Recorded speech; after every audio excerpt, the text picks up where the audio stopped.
नींबू वाले की सफलता। कमलापुर नगर में अम्बी नाम का एक छोटा बच्चा आया था। अम्बी गरीब और अनाथ था। नगर के विकास अधिकारी ने उसे मंडी में व्यापार करने की इजाजत दे दी। अम्बी ने एक सब्जी वाले की दुकान पर सफाई का काम करना शुरू किया। बदले में उसे महीने भर खाना और 15 रुपए का वेतन मिलने लगा। महीने भर काम करने के बाद 15 रुपए लेकर अम्बी ने सोचा, अब मुझे भी अपने काम के बारे में सोचना चाहिए। मैं कब तक इस तरह सफाई का काम करता रहूंगा। मैं इन 15 रुपए से कोई व्यापार शुरू कर सकता हूँ। वैसे भी मेरे पास विकास अधिकारी दिया हुआ लाइसेंस तो है ही। मैं सब्जी मंडी में सब्जी बेच सकता हूँ। ऐसा सोचकर अम्बी सब्जी मंडी में घूमने लगा।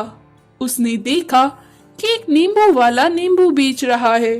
वो 2 रुपए का एक नींबू दे रहा है। अम्बी ने नींबू वाले से पूछा, भैया भैया 15 रुपए के कितने नींबू दोगे? नींबू वाला बोला, वैसे तो एक नींबू 2 रुपए का है, लेकिन तुम अगर 15 रुपए के नींबू लोगे तो मैं तुम्हें थोक के भाव 20 नींबू दे दूंगा। अम्बी ने नींबू वाले से 15 रुपए के 20 नींबू लिए और सब्जी मंडी के किनारे में एक कपड़ा बिछाकर नींबू बेचने लगा। नींबू ले लो नींबू, 2 रुपए का एक नींबू। नींबू ले लो नींबू, 2 रुपए का एक नींबू।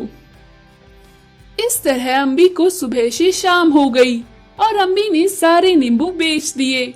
उसे 40 रुपए मिले।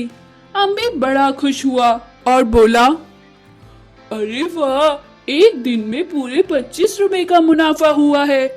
इस तरह अगर मैं रोज मेहनत से ये काम करूं तो मेरा काम बन सकता है। मैं एक अच्छा व्यापारी बन सकता हूँ। अब अम्बी ने 25 रुपए के नींबू खरीदे और 50 रुपए का मुनाफा कमाया। इस तरह अम्बी रोज नींबू बेचने लगा। धीरे धीरे उसने बाकी सब्जियां भी खरीदकर बेचना शुरू कर दिया। एक दिन अम्बी ने देखा रोड के किनारे सब्जी मंडी के पास एक चाट वाला चाट बेचता है, पर उसके पास पानी नहीं होता। पानी ना होने से लोग बड़े परेशान होते हैं। एक दिन एक आदमी चाट वाले से बोला, अरे भैया चाट बनाते हो, पानी भी दे दिया करो, बहुत मिर्च लगती है।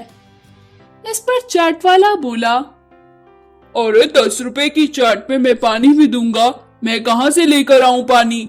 अपने घर से लेकर आया करो। उनकी बातें सुन अम्बी को एक आइडिया आया। उसने चाट वाले के पास नींबू पानी का एक ठेला लगाया।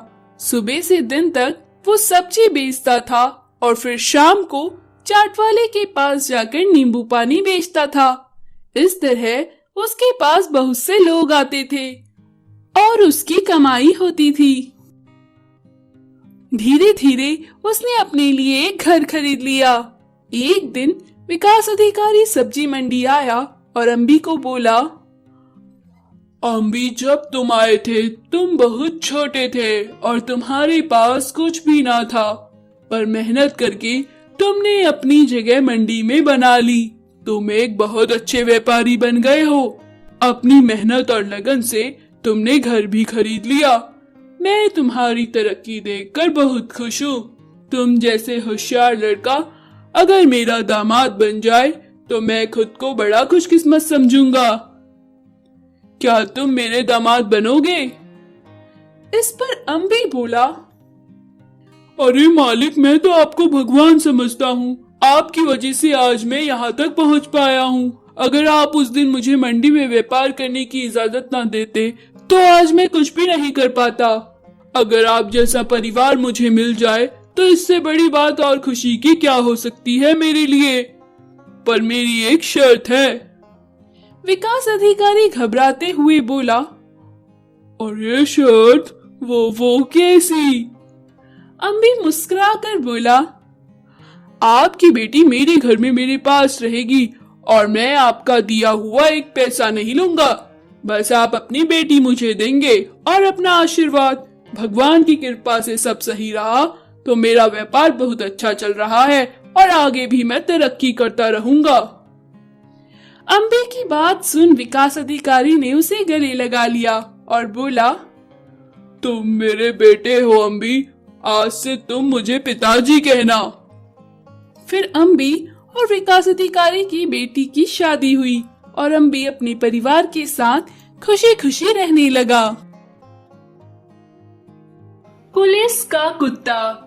मेहरगढ़ थाने में अज्जू नाम का एक कुत्ता पुलिस में भर्ती था। अज्जू बड़ा ही होनहार और चालाक कुत्ता था। वो मुजरिमों को सूंघकर जल्द से पुलिस के हवाले करवाने में माहिर था। अज्जू की वजह से थाने के इंस्पेक्टर को बड़ा ही आराम मिलता था, क्योंकि अज्जू की वजह से वे हर केस जल्द से जल्द सुलझा देता था। एक बार इंस्पेक्टर के पास खबर आई कि रेलवे स्टेशन में बम ब्लास्ट होने वाला है। इंस्पेक्टर की टीम अज्जू के साथ रेलवे स्टेशन पहुंची। अज्जू ने जल्द ही सूंघकर बम को ढूंढ निकाला। इंस्पेक्टर ने अज्जू से बोला, वाह मेरे जाबाज अज्जू, बहुत बढ़िया किया, ये ले बिस्किट खा। और अज्जू को एक बिस्किट दे दिया। फिर कुछ दिन बाद मंत्री के घर में चोरी हुई तो अज्जू सूंघते हुए एक बस स्टॉप के पास पहुंचा। वहाँ एक आदमी पर वो भौंकने लगा। इंस्पेक्टर बोला, ओ तो तुम चोर हो। अज्जू ने चोर को सूंघते हुए मन ही मन सोचा, अरे अरे ये क्या बदबूदार चोर है, मंत्री के घर हीरा चोरी किया, कम से कम नहा धो तो लेता। इसमें से इतनी बास आ रही है, मैं तो इसके पास भी नहीं भटकूंगा, ये इंस्पेक्टर ही पकड़े इसे। तभी पुलिस इंस्पेक्टर ने उस चोर को पीटा और बोला, क्यों रे, चोरी करता है, कहाँ छुपाया हीरा? चल हीरा निकाल बाहर, कहाँ छुपाया है हीरा? चोर को समझ नहीं आ रहा था कि आखिर पुलिस ने उसे कैसे पकड़ लिया। चोर बोला, अरे अरे साहब, यही है, जेब में है हीरा, अभी निकालता हूँ। आपने मुझे पकड़ा कैसे, जरा मुझे ये तो बता दीजिए, मैंने तो कोई सबूत भी नहीं छोड़ा था। पुलिस ने उसे जेल में डाल दिया। इंस्पेक्टर फिर से अज्जू को शाबाशी देते हुए बोला, ये लो अज्जू, एक बिस्कुट खाओ, तुमने बहुत बढ़िया काम किया। अज्जू मन ही मन बोला, इसको मैं हर चोर पकड़ कर देता हूँ और ये है कि मुझे एक बिस्कुट देकर कहता है, अरे वाह, बिस्किट से कोई मजे करता है, खुद तो मंत्री से कमीशन मिलेगा। इस तरह अज्जू चोर को पकड़वाने में मदद करता और इंस्पेक्टर उसे एक बिस्किट देकर शाबाशी देता था। अज्जू को बड़ा बुरा लगता था कि उसे चोर पकड़ने का सिर्फ एक बिस्किट ही मिलता है। अज्जू एक बार एक गली से जा रहा था, उसे उसका दोस्त डब्बू दिखा। डब्बू एक चिकन पीस खा रहा था। अज्जू उसे देखकर बोला, क्यों डब्बू, मजे से खा रहे हो? डब्बू बोला, अरे दोस्त कहाँ यार, तू तो बड़ा आदमी है, तेरी तो सरकारी नौकरी है, तेरे तो क्या मजे होते होंगे, कितना चिकन खाने को मिलता होगा, मैं तो यहाँ बचा कुचा ही खा रहा हूँ। अज्जू बोला, अरे कहाँ यार, वो इंस्पेक्टर एक बिस्किट देता है अगर चोर को पकड़ के दो तो। वैसे तो मेरी सरकारी नौकरी है, लेकिन मैं उस इंस्पेक्टर से बड़ा परेशान हूँ, खुद तो बड़ा बड़ा कमीशन ले जाता है और मुझे एक बिस्किट देके शाबाशी दे देता है। इस तरह दोनों दोस्त बातें कर रहे थे कि तभी डब्बू बोला, अरे दोस्त, तुझे एक बात बतानी थी। मेरे दोस्त और मैं वो पिस्ता बिस्किट वाला है ना, वहाँ गए थे, उसने हमें खूब पीटा। हम उसकी दुकान के बाहर खड़े होते हैं तो वहाँ जो कोई भी आता है हमें बिस्किट दे जाता है। ये बात उस पिस्ता बिस्किट वाले को हजम नहीं होती, हमें मार मार कर वहाँ से भगा देता है। उसका कुछ कर दे यार। अज्जू बोला, हाँ देखता हूँ। तभी कुछ दिन बाद एक फिर चोरी हुई। अज्जू इस बार भागता हुआ पिस्ता बिस्किट वाले के पास गया और भौंकने लगा। पुलिस वाले उस बिस्किट वाले के पास आए और उसे खूब पीटने लगे। पिस्ता बिस्किट वाला बोला, अरे अरे, मुझे क्यों मार रहे हो, मैंने कुछ नहीं किया, अरे मैंने कुछ नहीं किया। पुलिस पिस्ता बिस्किट वाले को मार रही थी तो डब्बू और बाकी कुत्ते बड़े मजे से उसे देख रहे थे और खुश हो रहे थे। पिस्ता बिस्किट वाला समझ गया कि ये अज्जू की ही कोई चाल है। तभी कुछ दिन बाद अज्जू ने असली चोर को भी पकड़वा दिया। पिस्ता बिस्किट वाला समझ गया ये सब उसने डब्बू के लिए किया है, उस दिन के बाद से वो डब्बू और उसके दोस्तों को बिस्किट देने लगा।